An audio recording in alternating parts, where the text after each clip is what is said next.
जय Shri Ram. Hindus festivals में आप सभी का स्वागत है। आज मैं आपके लिए लेकर आई हूँ श्री दुर्गा सप्तशती हिंदी अनुवाद अध्याय 5।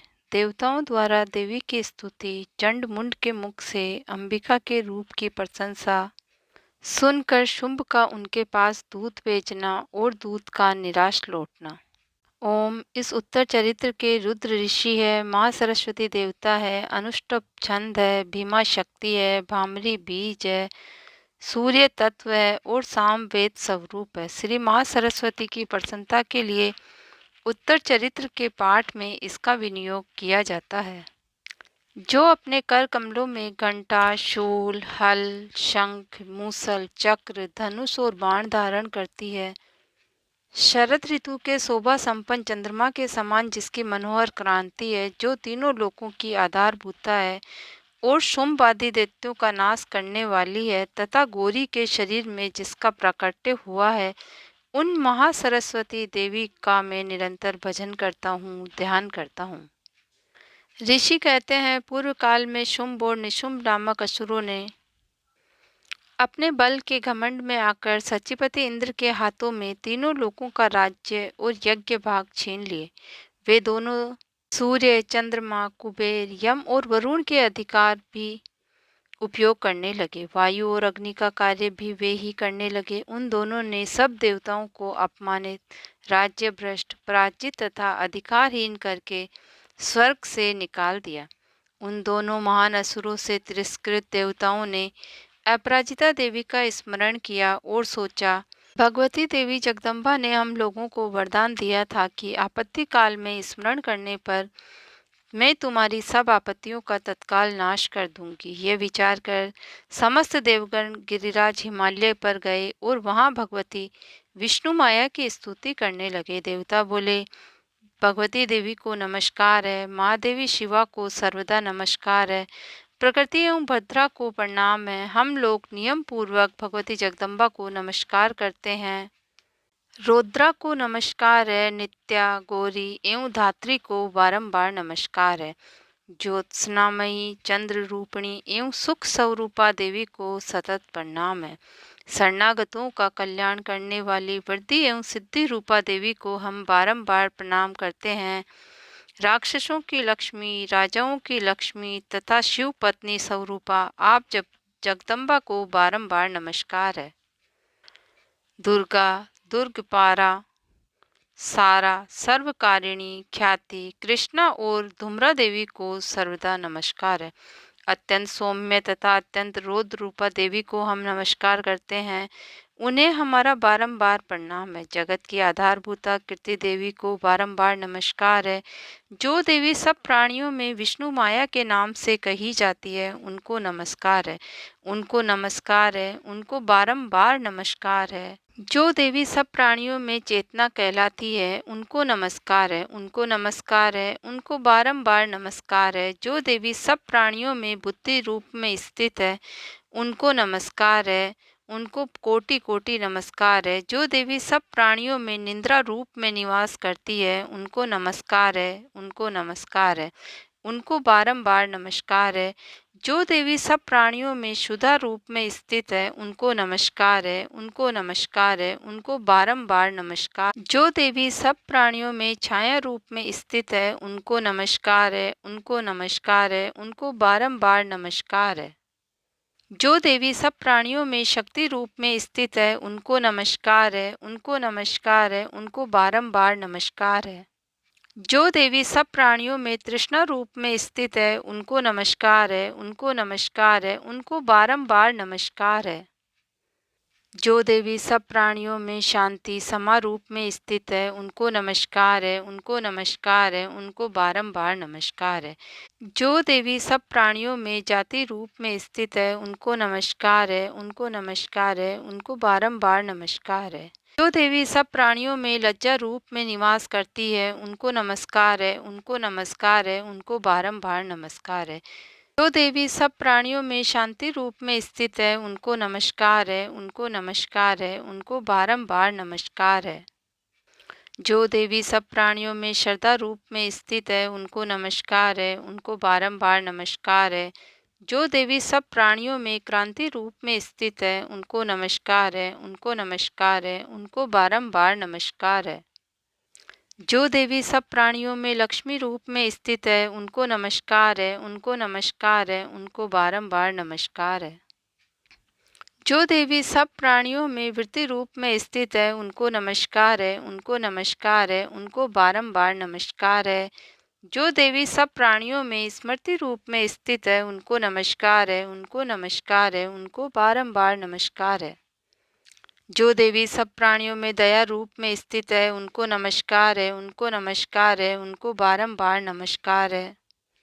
जो देवी सब प्राणियों में तुष्टि रूप में स्थित है, उनको नमस्कार है, उनको नमस्कार है, उनको बारंबार नमस्कार है। जो देवी सब प्राणियों में मातृ रूप में स्थित है, उनको नमस्कार है, उनको नमस्कार है, उनको बारंबार नमस्कार है। वे सब प्राणियों में भ्रांति रूप में स्थित है, उनको नमस्कार है, उनको नमस्कार है, उनको बारंबार नमस्कार है।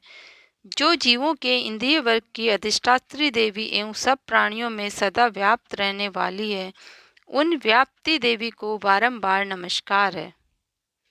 जो देवी चैतन्य रूप में इस संपूर्ण जगत को व्याप्त करके स्थित है, उनको नमस्कार है, उनको नमस्कार है, उनको बारंबार नमस्कार है।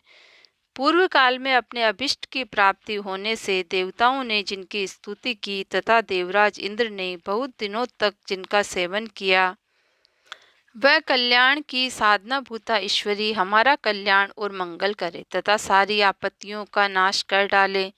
उद्दंड दैत्यों से सताए हुए हम सभी देवता जिन परमेश्वरी को इस समय नमस्कार करते हैं तथा जो भक्ति से विनम्र पुरुषों द्वारा स्मरण की जाने पर तत्काल ही संपूर्ण विपत्तियों का नाश कर देती है, वे भगवती जगदम्बा हमारा संकट दूर करें।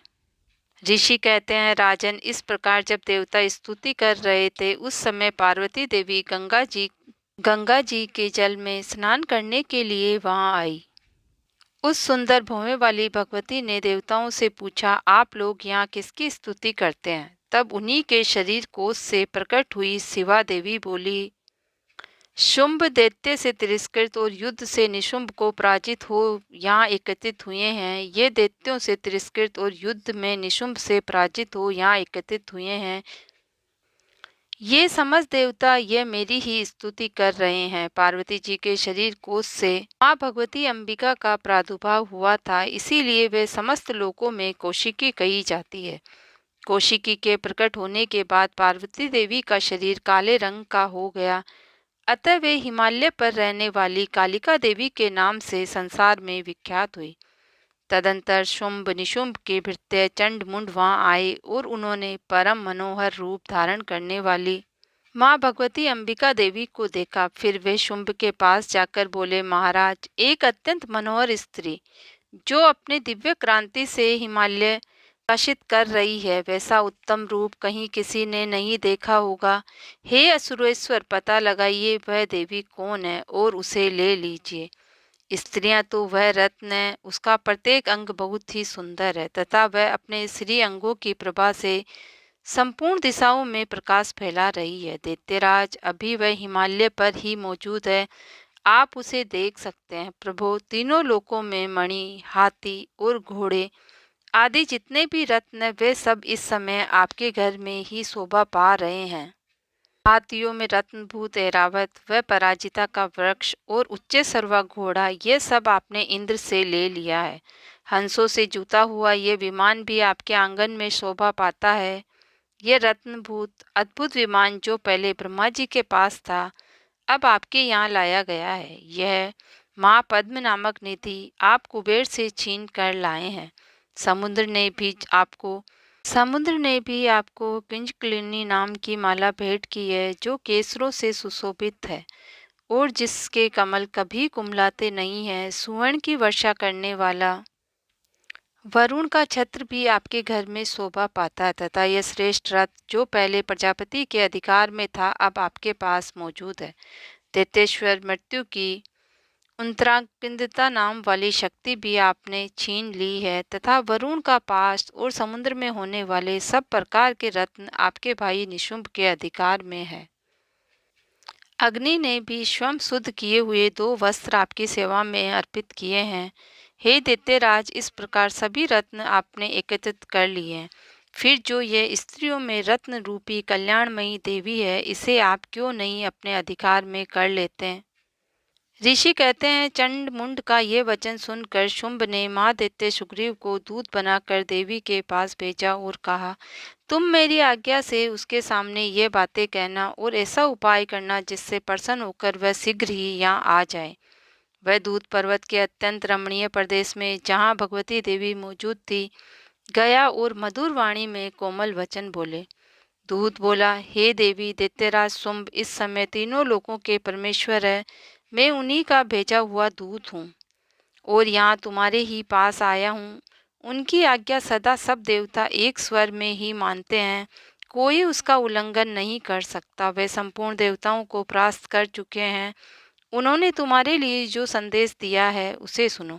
संपूर्ण त्रिलोकी मेरे अधिकार में है, देवता भी मेरी आज्ञा के अधीन चलते हैं। संपूर्ण यज्ञों के भागों में ही पृथक पृथक भोगता हूँ। तीनों लोकों में जितने श्रेष्ठ रतन हैं, वे सब मेरे अधिकार में हैं। देवराज इंद्र का वाहन ऐरावत, जो हाथियों में रत्न के समान है, मैंने छीन लिया है।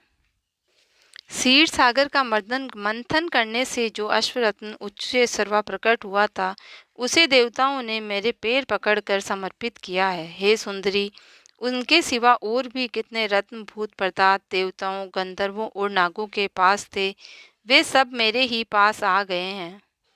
हे भगवती देवी, हम लोग तुम्हें संसार की स्त्रियों में रत्न मानते हैं, अतः तुम हमारे पास आ जाओ, क्योंकि रत्नों का उपभोग करने वाले हम ही हैं।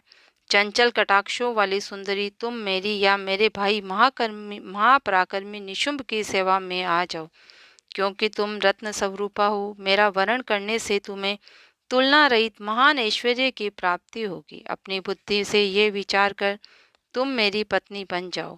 कहते हैं, दूत के यूं कहने पर कल्याणमयी भगवती दुर्गा देवी, जो इस जगत को धारण करती है, मन ही मन गंभीर भाव से मुस्कुराई और इस प्रकार बोली। देवी ने कहा, दूत, तुमने सत्य कहा है, इसमें तनिक भी मिथ्या नहीं है। शुंभ तीनों लोकों का स्वामी है और निशुंभ भी उसी के समान महापराक्रमी है। तो इस विषय में मैंने जो प्रतिज्ञा कर ली है, उसे मिथ्या कैसे करूं? मैंने अपनी अल्प बुद्धि के कारण पहले से ही जो प्रतिज्ञा कर रखी है, उसे सुनो। जो मुझे संग्राम में जीत लेगा, जो मेरे अभिमान को चूर्ण कर देगा तथा संसार में जो मेरे समान बलवान होगा, वही मेरा स्वामी होगा। इसीलिए शुंभ अथवा महादैत्य निशुंभ स्वयं ही यहाँ पधारे और मुझे जीत कर शीघ्र ही मेरा पाणी ग्रहण कर ले। इसमें विलंब की क्या आवश्यकता है? दूत बोला, हे देवी, तुमने घमंड में भरी हो, मेरे सामने ऐसी बातें न करो। तीनों लोकों में कौन ऐसा पुरुष है जो शुंभ निशुंभ के सामने खड़ा हो सके? देवी, उन दैत्यों के सामने भी सारे देवता युद्ध में नहीं ठहर सकते, फिर तुम अकेली स्त्री होकर कैसे ठहर सकती हो? जिन शुंभ आदि दैत्यों के सामने इंद्र आदि सभी देवता भी युद्ध में खड़े नहीं हुए, उनके सामने तुम स्त्री होकर कैसे जाओगी? इसीलिए तुम मेरे ही कहने से शुंभ निशुंभ के पास चली जाओ। ऐसा कहने से तुम्हारे गौरव की रक्षा होगी, अन्यथा जब वे केस पकड़कर घसीटेंगे, तब तुम्हें अपनी प्रतिष्ठा खोकर जाना पड़ेगा। भगवती देवी ने कहा, तुम्हारा कहना उचित है। शुंभ बलवान है और निशुंभ भी बड़े पराक्रमी है, किंतु क्या करूं? मैंने पहले बिना सोचे समझे प्रतिज्ञा कर ली, अतः अब तुम जाओ। मैंने तुमसे जो कुछ भी कहा है, वह सब दैत्यराज से आदरपूर्वक कहना, फिर वे जो उचित जान पड़े करें। इस प्रकार श्री मार्कंडेय पुराण में साण्विक मनमंत्र की कथा के अंतर्गत देवी महात्म्य में देवी दूत संवाद नामक 5वां अध्याय पूरा हुआ। जय बोलो देवी भगवती की सदा ही जय हो।